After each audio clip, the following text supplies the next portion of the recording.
All right, welcome back to the morning update show. Joined now by Ike Everard, who came to us as an intern, went to Bush High School, but studying journalism at Arizona State University. You've been with us the whole summer. Welcome back on set here to the morning update show. Thanks. So yeah, it's good to be here. You know, I've been directing the show all week, so Yeah, look at he won't even let me get to that part.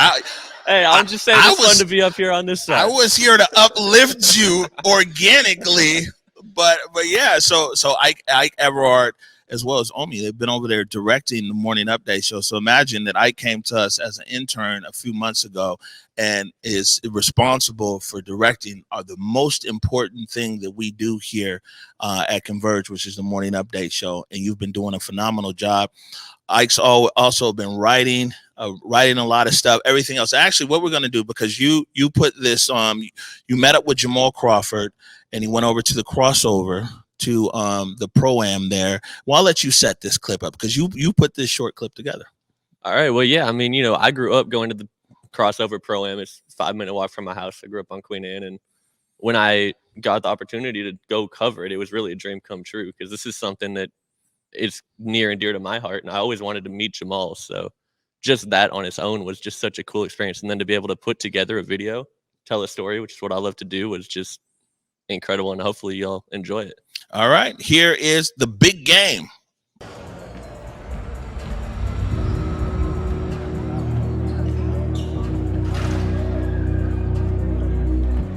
I'm just thankful to be able to play again, and put on the show for the community.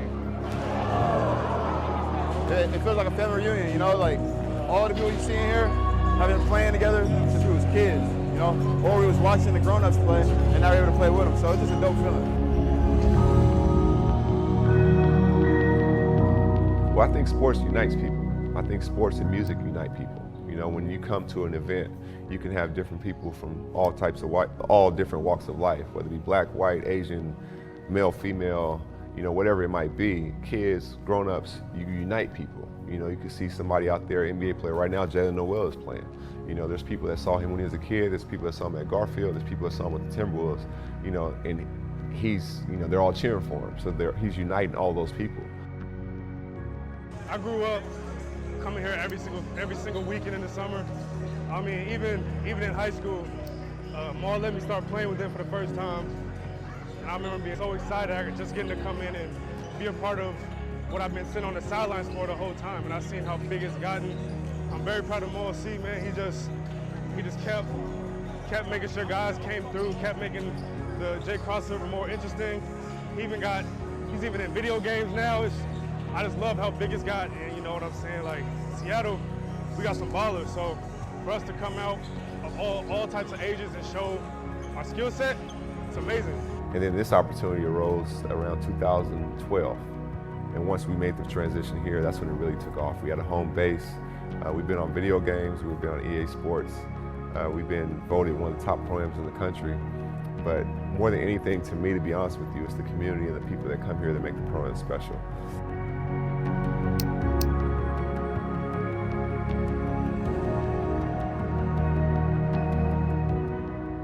The youth drive the whole thing, right? It's like whatever I've learned from the older generation that was before me, we're trying to pass down to this generation, and then so on and so forth. And I think we're not only willing to do that, we excited to do that, and I think that's what makes this community special. We don't have the Supersonics, so them having the ability to see professionals up close and personal, and they had the kids play before we played, so a lot of them stayed and watched this. So they can see what it looks like, what it takes, what their body needs to look like, etc. So it's just all positive, man. That's what Maul C is all about. He's like a big brother to me, and man, we call it home team, and this is what it's all about. Everybody knows we don't have the Sonics right now. So right now, this is the closest you'll get to seeing NBA basketball, unless you drive to Portland, which is 3 hours away, or watch it on TV with SportsCenter or play video games. So for me, I ask the kids in the community who they want to see, and then I try my best to try to bring them here. I remember when I was, like I said, 16, 17, and being able to play in the Pro-Am and have that interaction with pro athletes, and then have the Sonics here. They were like instrumental for our community. Obviously they just went to the finals, having guys like Gary Payton or Sean Kemp or Nate McMillan or Detlef Schrempf come to my high school games, it made my dreams a reality, because where I wanted to go, I can reach out and touch it and ask these guys questions, and they were great with mentoring me and mentoring the guys in the community. You know, so I felt like for us, once it was our turn on deck to kind of take that baton and do the same for the next generation, and I think that's what makes the program special.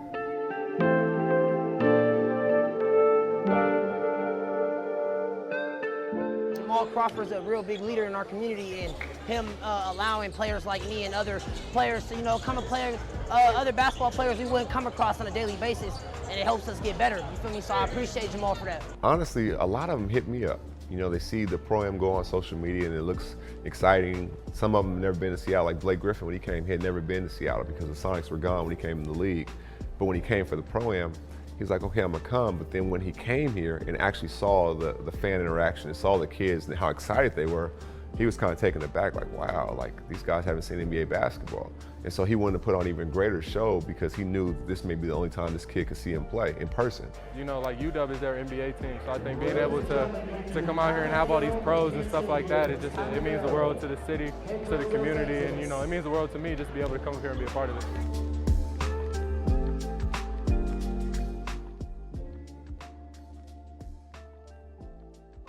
Yeah, I coached my son, JJ. What's that like for you? It's an unbelievable feeling. I honestly didn't believe I could be as invested with anything basketball-wise with me not playing, but coaching him and seeing his progression and coaching his team, and now his team's been together for 3 years, so every kid is like my kid on the team, so I'm really invested in it.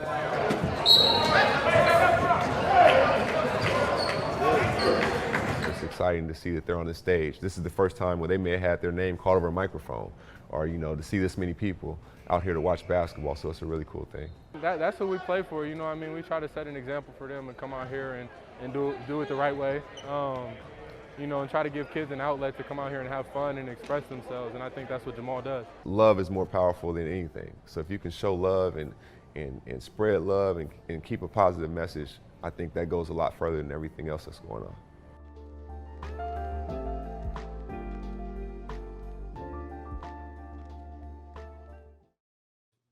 All right, ladies and gentlemen, the big game by Ike Everard.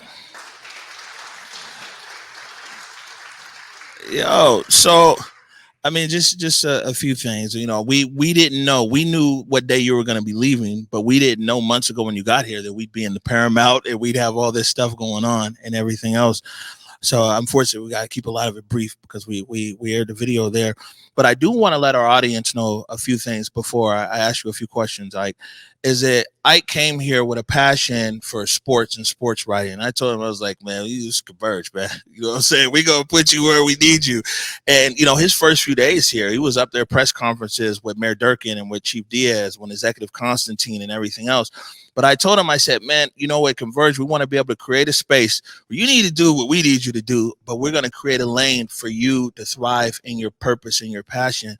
And Ike Everard, you guys might have seen all of our coverage around the Negro Leagues celebration and around Juneteenth and all the stuff with the Mariners. Salute to the Negro Leagues. That was Ike Everard. That was Ike who was like, yo, there's a Negro League game coming up. How can we cover it? And he built a relationship with the Mariners. We got a relationship over there with the Mariners. We're credentialed now at T-Mobile Park. The video that so many of you guys saw, our salute to the Negro Leagues, Ike Everard put that together. So much coverage. And I told him, I said, man, it just needs to be relevant to our community and uplifting Black people and uplifting the community. And Ike has been able to thrive in his passion around sports and uplift our community and everything else. I couldn't ask for any better intern to come into Converge this summer.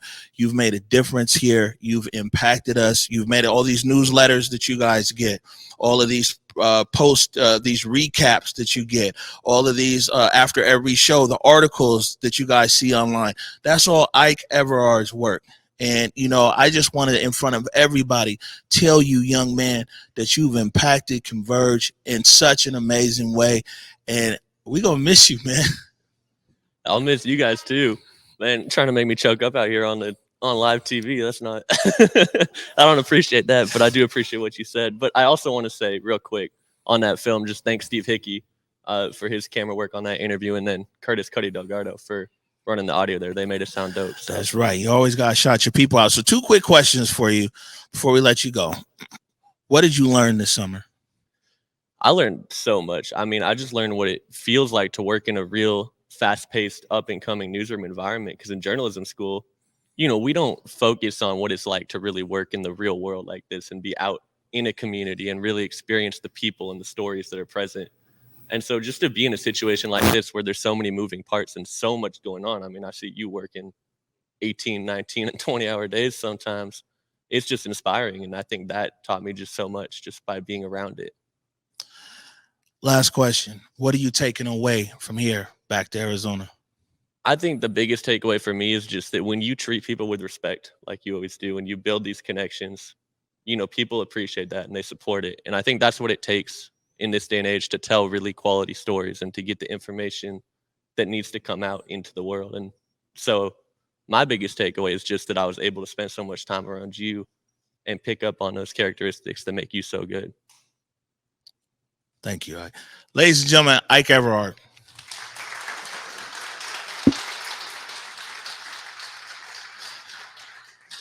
Appreciate you, young man. You know, it was when I was your age, 20 years ago.